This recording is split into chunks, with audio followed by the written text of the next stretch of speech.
Je te préviens, les crypto news sont très intenses et pour mieux les comprendre, on va d'abord revenir sur les éléments clés du trimestre 1.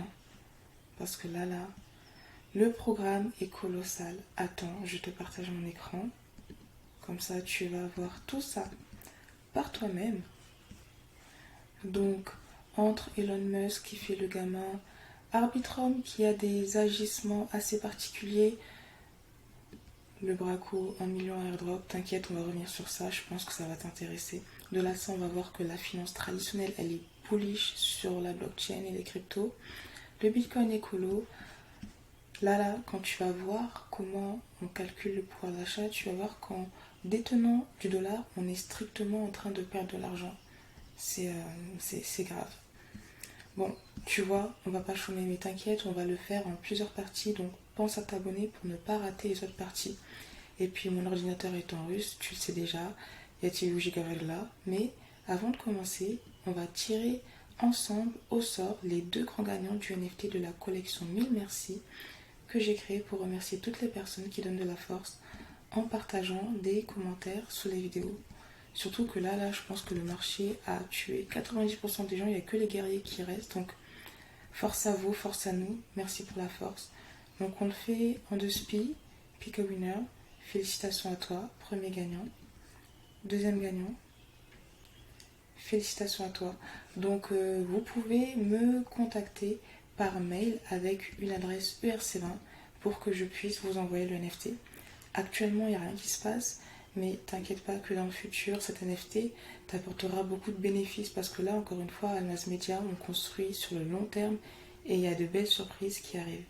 Maintenant, tu connais, maintenant, on est en mode vendredi, tout est permis, où on revient ensemble sur l'actualité la plus croustillante autour des crypto-monnaies. Et si ce sont des sujets qui éveillent ta curiosité et ou te passionnent de manière incommensurable, tu sais ce qu'il te reste à faire. Maintenant, mets-toi en mode SDPO, boisson sur le tech, et c'est parti frérot, on commence.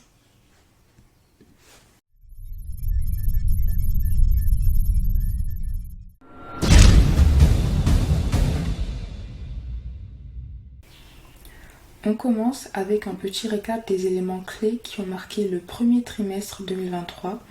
D'ailleurs, ce visuel nous vient de Keiko. Je t'invite à t'inscrire à leur newsletter car c'est une pépite en termes de valeur ajoutée. On va juste revenir sur ce qui nous intéresse. Il y a déjà le premier coup dur pour Binance avec Paxos qui annonce qu'il va arrêter d'émettre le BUSD. Il y a également la marketplace Blur qui a clairement annoncé sa volonté de détrôner OpenSea avec une stratégie airdrop très agressive mais qui a porté ses fruits. On a pu voir que les transactions journalières sur Arbitrum ont dépassé celles sur Ethereum. D'ailleurs, c'est aussi pour ça que je suis bullish sur Arbitrum. Les données de la blockchain nous montrent qu'Arbitrum arrive à attirer de l'intérêt et de la valeur. Autre point, Coinbase a lancé sa blockchain Layer 2 sur Ethereum Base. On a également les banques qui ferment, Silvergate, Signature, Silicon Valley. La chute, le dépeg de l'USDC, là il a retrouvé son bec, donc plus de peur que de mal.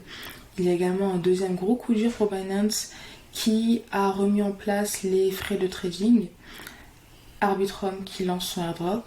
Et le troisième gros coup dur pour Binance avec la SFTC qui dépose une plainte à son encontre.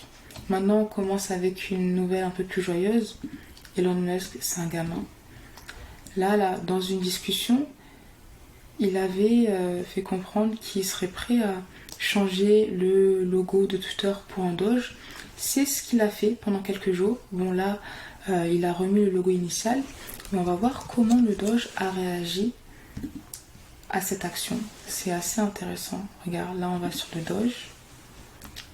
Et si on se met sur un horizon de 7 jours, on peut voir que dès qu'Elon Musk a changé le logo de Twitter contre le Doge, paf, explosion.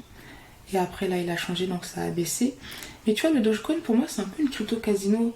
Et Elon Musk fait le jour et la nuit sur cette crypto en fonction des actions qu'il met en place. Donc c'est pour ça que je préfère m'éloigner de ce type de crypto qui n'ont pas de fondamentaux et qui sont uniquement basés sur la hype. Est-ce que Binance serait en train de perdre sa place de numéro 1? Je ne sais pas. En tout cas, les chiffres ne sont pas très positifs.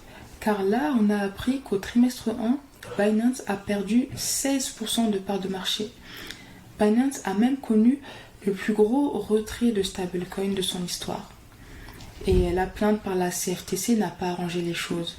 Par contre, cette baisse de part de marché serait aussi fortement reliée à la fin de leur programme de zéro frais de trading. Parce que les traders qui tradaient sur Binance, comme ils ont vu que les frais étaient revenus, ils se sont dit bah vas-y next, Binance on va arrêter de l'utiliser. Regarde, 22 mars, Binance arrête son programme de zéro frais, la chute. Après, la plainte de la CFTC a aussi contribué à la chute de Binance en termes de part de marché en volume. Mais bon, c'est dommage. Et attends, là, il y avait quelque chose aussi que je voulais te montrer. Ouais. Parce que tu vois, sur Binance, il y a Binance.com et Binance US. Binance US fonctionne de manière différente. Et là, on voit par contre que Binance US commence à prendre des parts de marché à Coinbase. Donc ça, c'est une nouvelle un peu positive pour Binance US. Mais tu sais qu'avant, je captais pas trop la différence entre les deux.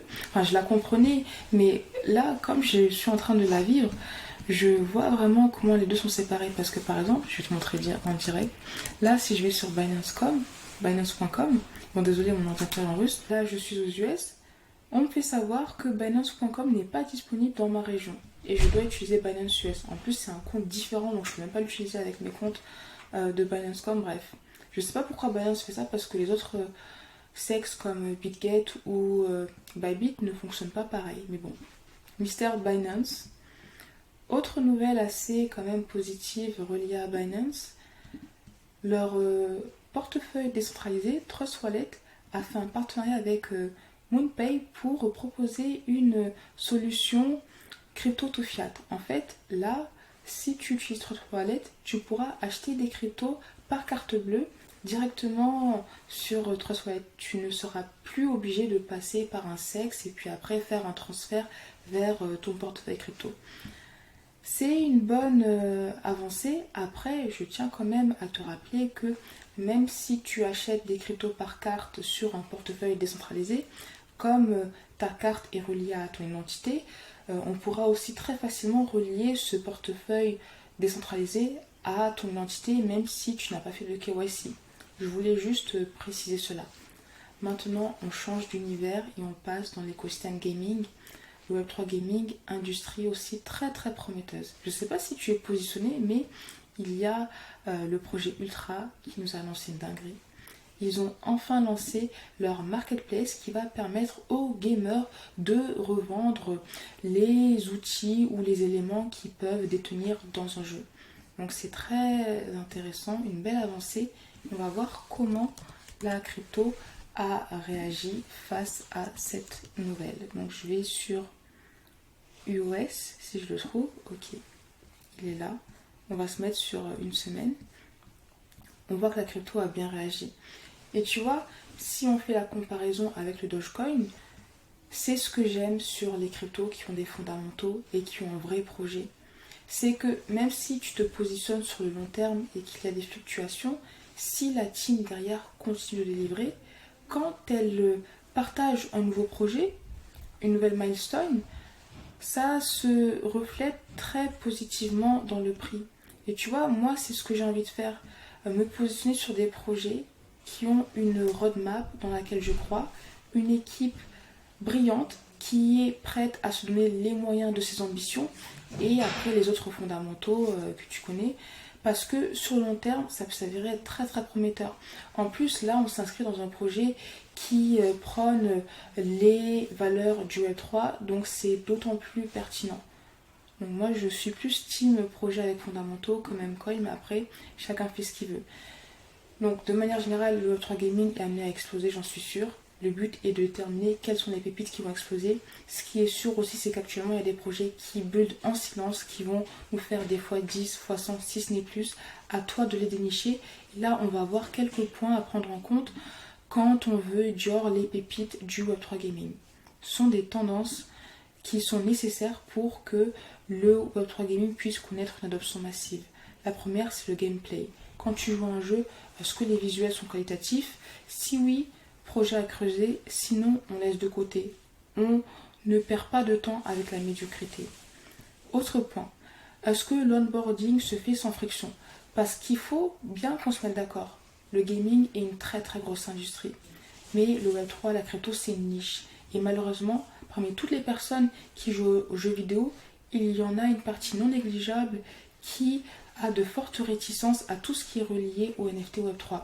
C'est pour ça que si un jeu Web3 veut connaître une masse d'adoption, il faut qu'il arrive à mettre en place un système qui va permettre aux gamers de pouvoir jouer au jeu sans avoir les freins reliés à la crypto, comme créer un wallet, devoir garder sa clé privée.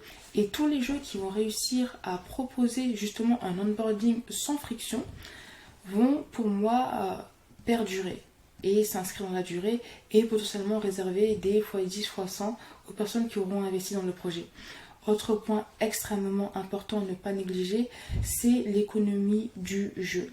Si on prend l'exemple d'Axie Infinity, Axie Infinity a connu son heure de gloire en 2021. Il y avait même des personnes qui avaient arrêté leur job pour se consacrer à temps plein à ce jeu parce qu'ils gagnaient plus en jouant qu'en travaillant. Mais le problème, c'est que l'euphorie était de courte durée car justement l'économie reliée à la crypto d'Axie Infinity n'était pas stable, n'était pas pérenne, sustainable. Donc c'est aussi un point qui est très important à analyser quand tu dors un projet. On passe maintenant à autre chose. Passons à Arbitrum. Gros problème sur Arbitrum. On sait qu'ils ont récemment lancé leur airdrop, il y en a plein qui se sont mis bien. Ça a aussi marqué le lancement de leur crypto, le ARB, et le lancement de leur DAO. Une DAO, c'est un organisme autonome décentralisé. Comment ça fonctionne? En fait, toutes les personnes qui détiennent la crypto du projet ont un pouvoir de décision sur l'orientation que le projet va prendre. Donc en gros, la fondation soumet des propositions et les détenteurs du token du projet votent pour ou contre, et en fonction des décisions, la proposition va être mise en place ou non. Et le problème, c'est qu'il y a quelques jours, Arbitrum a soumis une proposition à la communauté qui a été refusée en majorité. Et dans cette proposition, Arbitrum voulait s'octroyer 750 millions d'arbres, ce qui équivalait à peu près 1 milliard. Mais les refs étaient en mode, attendez les frérots, pourquoi vous avez besoin d'1 milliard? Nous on ne comprend pas, on n'est pas corda. C'est pour ça que la proposition a été refusée. Le problème, c'est qu'ils n'ont pas tenu compte de cette décision et ils ont quand même décidé de s'octroyer les 750 millions. Ce qui est assez étrange. On a même pu voir qu'ils se sont transférés 50 millions d'arbres et donc là ils se justifient en disant que 40 millions ont été alloués dans un emprunt et qu'ils ont converti 10 millions en fiat. Donc pour traduire cette phrase en français, ils sont en train de dire, mince, bref, on l'a ici. Pour traduire cette phrase en français, là, ils sont en train de dire, voilà, on voulait sécuriser en bac, on avait besoin d'argent pour acheter notre villa ou autre. C'est pour ça qu'on a vendu des tokens, des cryptos. Bon, là, j'extrapole, mais tu vois l'idée, c'est quand même assez particulier. Bon, je peux comprendre aussi qu'ils ont besoin de cryptos pour toutes leurs dépenses reliées au développement. Mais le fait qu'il n'ait pas respecté la décision de la communauté, ça remet aussi en cause le concept même de DAO. La bonne nouvelle, c'est que là, ils se sont rattrapés, ils ont dit qu'ils allaient soumettre d'autres propositions à la communauté, et je pense que celles-ci vont être respectées. Maintenant, il y a une question qui peut émerger. Est-ce que cette décision a créé du FUD? Est-ce que les baleines décident de vendre de l'arbre ou au contraire, est-ce qu'elles décident d'en accumuler? Est-ce qu'il y a eu une rupture de confiance ou pas? Et on va voir ça ensemble. En fait, en traquant les wallets des baleines, on se rend compte que, attends, petit suspense, d'ailleurs DeBank c'est un outil que j'adore pour traquer des wallets, on se rend compte que les baleines sont en train d'en accumuler. Donc là tu peux voir toutes les actions que cette personne fait sur son wallet. Et si on va dans le portefeuille et dans Asset, on peut voir que sur les 3 millions de dollars qu'elle a sur Arbitrum, il y a plus de 2 millions qui sont en arbre. Et l'article nous montre aussi que les baleines sont en train d'en accumuler. Donc ça veut dire qu'elles croient encore au développement du projet. En tout cas, ce qui est sûr, c'est que la blockchain nous montre quand même, enfin les données de la blockchain nous montrent que malgré le airdrop, Arbitrum arrive toujours à capter de la valeur et a toujours un nombre d'utilisateurs assez intéressant. C'est pour ça aussi que je reste bullish sur Arbitrum.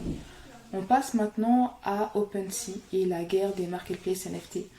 On a vu dans le récap que Blur avait annoncé sa volonté de détrôner OpenSea, mais OpenSea a décidé de ne pas se laisser faire. Ce qu'il faut savoir, c'est que Blur, c'est plus une marketplace NFT orientée trading de NFT. Alors qu'OpenSea était plus destinée aux investisseurs, en tout cas, elle n'avait pas forcément des fonctionnalités adaptées aux traders. Mais là, elle a justement décidé de lancer OpenSea Pro pour permettre aux traders de NFT de trader. Et l'un des avantages de cette marketplace, c'est qu'elle va proposer le trading sans frais de transaction contre les 2,5% sur la marketplace initiale. Donc on voit qu'elle ne veut pas se laisser faire et qu'elle ne veut pas laisser Blur prendre sa place de numéro 1. Affaire à suivre. En tout cas, moi, je ne traite pas les NFT, je suis ça de très loin. Mais si c'est quelque chose que tu fais, n'hésite pas à me dire comment tu vois cette nouvelle. On va terminer avec le gros braquage à 1 million de dollars. 1 million de dollars en airdrop, frérot. Attends, je te partage l'article. Tu sais qu'il y a certaines personnes qui décident de farmer des airdrops pour se faire énormément d'argent. Et là, dans cet article, on a un témoignage d'une personne qui l'a fait. Bon, elle ne le fait pas toute seule, hein. Ça, c'est vraiment quelque chose qui doit se faire en équipe. Là, elle dit, nous avons fait presque 1 million en airdrop. Ils ont fait 300 000 avec le airdrop de Blur et à peu près 180 000 avec le airdrop d'Arbitrum. Donc là, ils sont en équipe, tu vois. Ils créent plusieurs wallets, ils ont un système pour farmer des airdrops et se mettre bien. Mais ça pose des questions d'éthique dans le sens où le but du airdrop, c'est de récompenser les utilisateurs. Et on voit bien que quand on fait de l'airdrop farming, le but est uniquement d'amasser énormément d'argent. Donc, est-ce que c'est éthique ou pas? Est-ce qu'il faut s'en vouloir de faire ça ou pas? Alors, je te partage mon avis.